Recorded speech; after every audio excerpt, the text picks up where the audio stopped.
Прошло заседание Ингушского регионального совета сторонников партии «Единая Россия». Участники встречи обсудили несколько вопросов по работе совета. Здесь же провели и внутрипартийное голосование. Отобрали кандидатов, которые будут выдвигаться от партии в депутаты муниципальных образований республики на выборах, которые состоятся в этом году 13 сентября. Единогласно утвердил совет и кандидатуру нового регионального председателя сторонников партии. Им стал Мустафа Цуров, директор Северокавказского топливно-энергетического колледжа. Ранее этот пост занимала Мария Мамриева.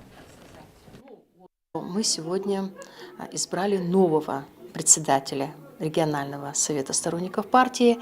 Я, как бывший председатель совета сторонников партии, подала в отставку, потому что я не могу сочетать свое членство в региональном политсовете и одновременно быть председателем совета сторонников. Это было решение Генерального совета партии.